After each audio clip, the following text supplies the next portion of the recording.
Barack Obama had been invited to appear on a popular evening news program, one of those segments that tries to blend political insight with a conversational style that keeps viewers tuned in. The discussion began with the usual topics: policy transparency, the role of leadership in shaping public trust, and how modern politics had been transformed by social media. Then the host asked a straightforward question about misinformation, a subject Obama had addressed many times before. There was a brief pause as he adjusted his posture, his tone unhurried and measured, and he began to answer in a way that was direct but devoid of theatrics. "Well, we've seen leaders over the past few years who didn't just stretch the truth, they broke it into pieces and tried to pass it off as reality," he said. And if we're being honest, one name comes to mind: Donald Trump. The statement wasn't delivered with malice or any hint of gloating. Instead, it was almost like a teacher explaining a historical fact to a classroom. He spoke slowly, making sure each word landed without being rushed, the kind of delivery that allowed his point to sink in before moving forward. The moment might have passed as just another political critique if not for what came next. Obama began to recite specific instances where Trump's public statements had been proven false. He didn't rely on sweeping generalizations or vague allusions. Instead, he laid out details: the date of the claim, the setting in which it was made, and the documented evidence that contradicted it. One example concerned the size of the inauguration crowd, a topic that had seemed trivial at the time but became an early indicator of how Trump approached truth. Obama mentioned the photographs, the official transit numbers, and the statements from event organizers, all publicly available, and let the facts speak for themselves. He moved on to other examples. Economic growth figures that had been inflated, healthcare promises that had no basis in existing policy, and statements about foreign leaders that were contradicted by diplomatic records.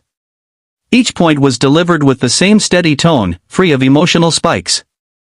It was as if he were methodically ticking items off a list, confident that the audience would see the pattern without needing him to dramatize it. Throughout the segment, Obama avoided loaded language. There were no personal insults or exaggerated accusations. Instead, he anchored every point in a source: a government report, an independent fact-checking organization, or a public record. "You don't have to take my word for it," he said more than once. "These are in the public record."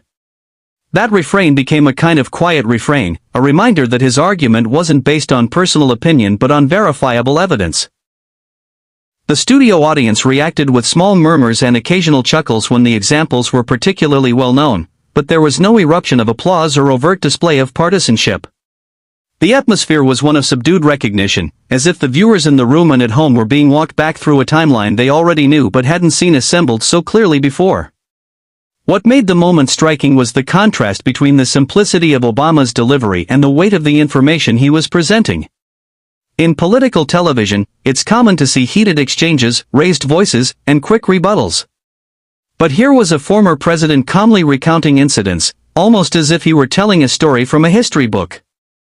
The lack of aggression somehow made the message land harder. It didn't feel like an attack, but a reminder of what had actually happened. This approach left little room for immediate dismissal. By rooting his remarks in verifiable facts and delivering them without rhetorical fireworks, Obama avoided the trap of making it seem like just another partisan jab. Viewers could fact-check him in real time if they wanted to, and those who did found the citations matched the records. In that way, the segment became more than a political commentary. It was a demonstration of how calm, methodical truth-telling can be both disarming and effective, especially when aimed at someone as combative as Donald Trump. Even before the interview ended, clips of the exchange began circulating online.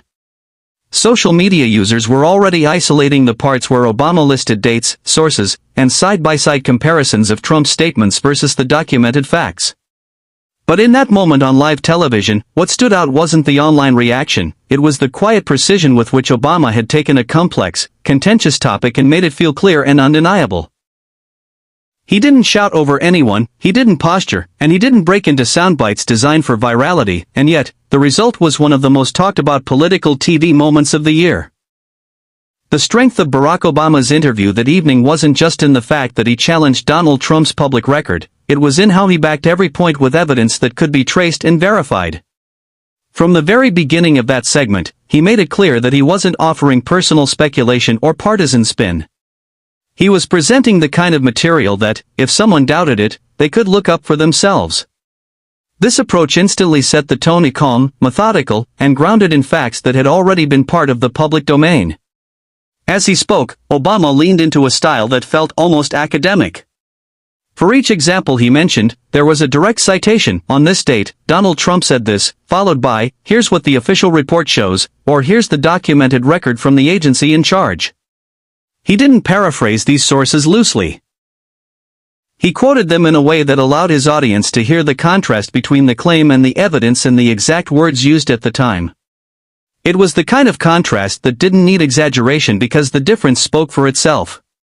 One of the examples he brought up concerned economic statistics during Trump's presidency.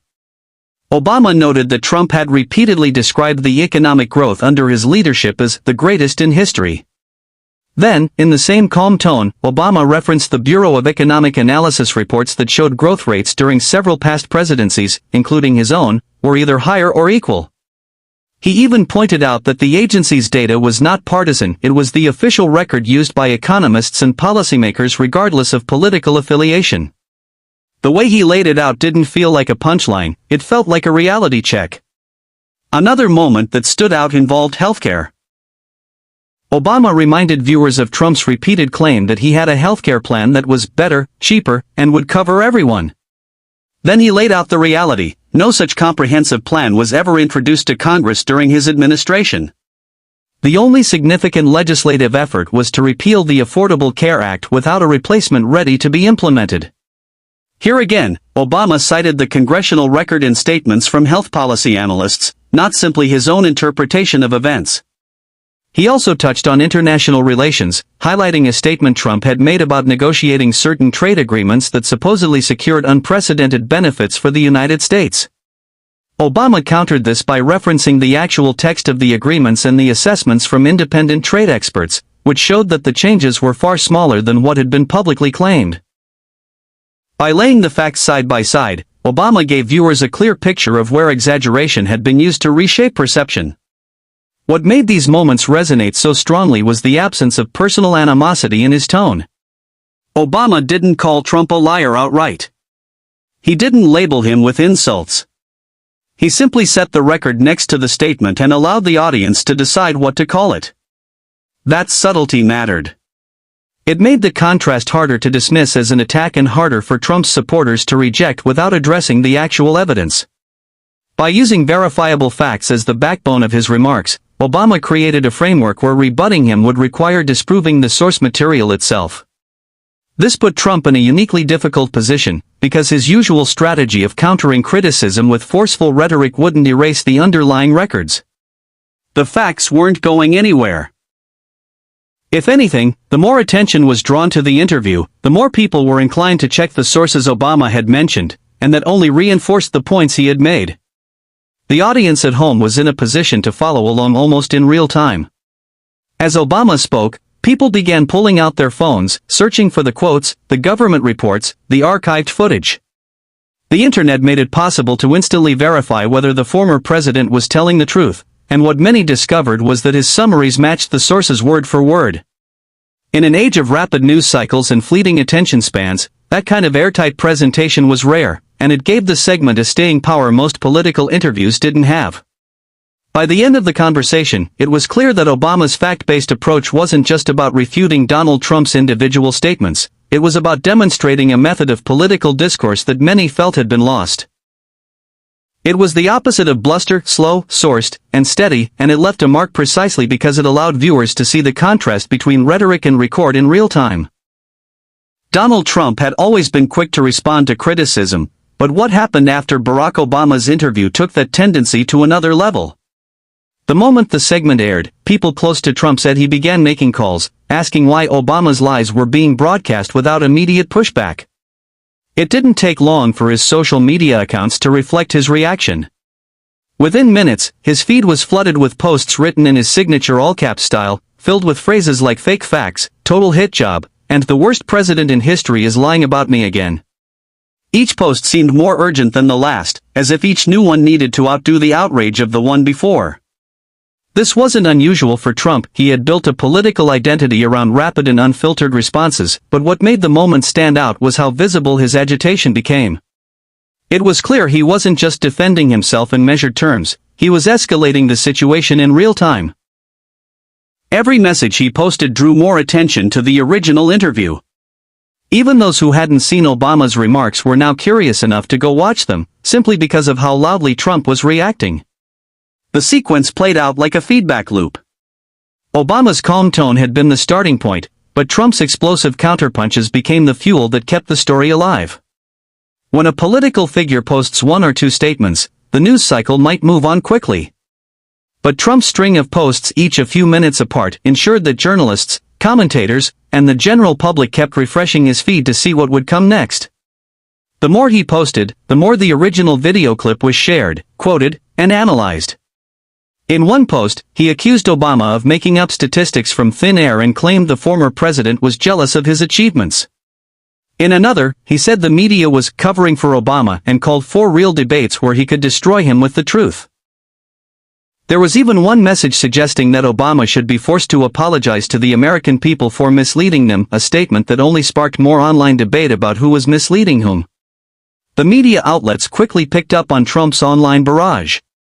News anchors read his posts on air, pundits debated his claims, and fact-checkers began dissecting his counter-arguments. Ironically, the same fact-checking process he criticized was now being applied to his own rebuttals, with side-by-side comparisons showing how his counterclaims often lacked the evidence that Obama had relied on. Even some political allies seemed to recognize that the reaction was drawing more attention to the criticism rather than undermining it. A few conservative commentators suggested that Trump should let it go or respond with his own list of accomplishments instead of attacking Obama directly. But the idea of letting it go was never in Trump's nature. For years, he had used public confrontation as a core political strategy, and to him, this was no different, except now he was facing someone who had chosen not to engage in the same loud, combative style. The effect of this contrast was striking. Obama's calm delivery and reliance on verifiable facts had made his statements feel solid and unshakable, while Trump's rapid-fire social media responses gave the impression of someone on the defensive. For his supporters, the posts were proof that he wasn't afraid to fight back. For his critics, they were proof that Obama's interview had struck a nerve. Either way, the reaction became part of the story, inseparable from the original remarks. By the next morning, major newspapers were running headlines about Trump's furious online campaign against Obama's televised comments. Cable news replayed the original clip alongside screenshots of Trump's posts, creating a visual narrative that made the contrast impossible to ignore. What might have been a single evening's political exchange turned into a multi-day conversation because of how visibly and intensely Trump reacted. His attempt to shut down the criticism had, in effect, amplified it, ensuring that Obama's words reached a far wider audience than they might have otherwise. The cycle wasn't new to anyone who had followed Trump's career, but this particular instance highlighted just how quickly a measured critique could explode into a political firestorm once he became involved. His own response had turned a moment into a headline, and a headline into a sustained media event, all because his need to counter Obama's statements in real time had kept the story alive far longer than anyone expected. The real impact of Barack Obama's interview wasn't fully visible until people began comparing the way he handled the discussion to the way Donald Trump responded. On live television, Obama had kept his tone steady, his voice level, and his expressions measured. There were no interruptions, no raised eyebrows meant for effect, and no soundbites designed purely to go viral. Every point he made was tied to a source, a report, an official record, or a documented statement. It wasn't just what he said, it was how he said it, a style that projected control and confidence. Trump's reaction, by contrast, was a burst of high-volume energy. His posts and statements came out quickly, one after another, filled with sharp words and emphatic punctuation. The difference between the two approaches was striking. Obama's calm delivery suggested he was in no rush to prove himself right, while Trump's flurry of responses suggested he couldn't let the remarks go unanswered for even a few minutes. This side-by-side contrast became one of the main talking points in the coverage that followed. News programs began replaying Obama's segment alongside clips or screenshots of Trump's reactions. Viewers could watch the steady, unflustered delivery of the original statements and then see the agitated counterpunches that followed. In political commentary circles, the juxtaposition became a case study in how tone and composure can affect the perception of truthfulness. Analysts pointed out that when someone presents their case slowly and with supporting evidence, it tends to feel more credible, whereas an emotionally charged rebuttal can sometimes be read as defensive, whether or not it's justified. For those who already supported Obama, the contrast reinforced their view that he approached political disagreements with discipline and preparation. For those who supported Trump, it was proof that he wouldn't stand by quietly while being criticized. But for the wider audience, people who didn't firmly align with either side, the visual difference alone told a story. Many viewers noted on social media that Obama seemed to be explaining events to the public, while Trump seemed to be arguing with them. The calm versus combative dynamic had another effect. It kept Obama's original points in circulation far longer than they would have lasted on their own. Each time Trump posted a new response, it triggered another round of fact-checking and replayed clips from the interview. Each time a cable news host read one of his posts on air, they followed it by reminding viewers exactly what Obama had said. The more Trump tried to counter the narrative, the more opportunities the media had to reintroduce the original segment to the public. Political strategists later noted that Obama's choice not to respond directly to Trump's posts was a deliberate move. By saying nothing after the broadcast, he avoided being drawn into a back-and-forth that could have shifted attention away from the facts he had presented. The silence itself created an image of someone who was confident enough in his statements to let them stand without additional defense.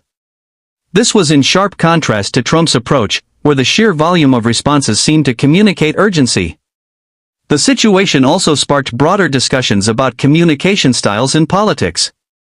Commentators pointed out that Trump's approach, rapid, emotional, and confrontational, had served him well in energizing his base and dominating media cycles in the past. Obama's approach, slow, deliberate, and evidence-based, appealed to a different audience, one that valued restraint and verification over immediacy. The clash between these styles made the incident a kind of real-time lesson in how presentation can be as impactful as content. By the end of the week, even people who hadn't followed politics closely had likely seen some version of the split-screen narrative: Obama in the studio, delivering his points with measured certainty, and Trump online, firing back in all caps. That image, whether seen as a moment of statesmanship or as an example of overreaction, became the defining takeaway. It wasn't just about what either man had said, it was about how they had said it, and how those choices shaped public perception. The calmness of Obama's interview didn't just contrast with Trump's heated response, it amplified it. In trying to drown out the original message, Trump had unintentionally given it more oxygen, ensuring it reached an audience far beyond the people who had been watching live. And in doing so, he underscored one of the oldest truths in public communication: sometimes the way you react can tell the audience as much about you as the content of your words. In the days that followed, the entire exchange between Barack Obama and Donald Trump became more than just another political disagreement. It became a study in how words, tone, and reaction can shape a story's lifespan. What began as a straightforward television interview about truth and politics spiraled into a multi-day news cycle, not because of the content alone, but because of how each man chose to handle it. Obama's approach was deliberate. He stuck to documented evidence, repeated his points without embellishment, and refused to escalate the conversation into a personal feud. His silence after the interview aired was as telling as his words during it. By not engaging further, he allowed the facts to stand on their own, unclouded by back-and-forth exchanges that could dilute their impact. Trump's reaction, on the other hand, was immediate and relentless. His posts and public statements, while loyal to his style of direct confrontation, created an ongoing stream of responses that kept the original interview circulating far beyond its natural news cycle. Each rebuttal ensured the clip would be replayed, discussed, and fact-checked again, giving the story fresh momentum every time it began to fade. For his core supporters, this was Trump doing what he does best, refusing to let criticism go unanswered. But for others, the rapid-fire defensiveness reinforced the sense that the original points had struck a nerve. What emerged from this clash wasn't a clear winner in the traditional political sense, but rather two sharply defined portraits of leadership and communication. Obama embodied the slow, fact-first method that trusts the audience to weigh evidence and reach conclusions. Trump demonstrated the rapid response, emotion-driven style that seeks to seize control of the narrative before it can settle. Each approach had its strengths and risks, and the country's divided reaction reflected those trade-offs. Yet, one undeniable outcome was that the story reached far more people than it otherwise would have. The combination of calm delivery and loud reaction turned a single interview segment into a national talking point. It was discussed in living rooms, on podcasts, in classrooms, and across countless social media threads. Even those who didn't watch political programs found themselves encountering snippets of the exchange, often paired with contrasting images of Obama's steady demeanor and Trump's heated posts. By the end, the event served as a reminder that in politics, the reaction can be just as important and just as revealing as the original statement. A carefully presented argument can be amplified by an opponent's overreaction, just as a quick and aggressive rebuttal can draw attention to something people might have otherwise overlooked. In this case, the two styles didn't just clash, they created a perfect storm where each man's response made the other's approach stand out even more. It was, in the end, a moment that captured the essence of modern political theater, truth and perception battling for dominance, not in a single speech or post, but in the space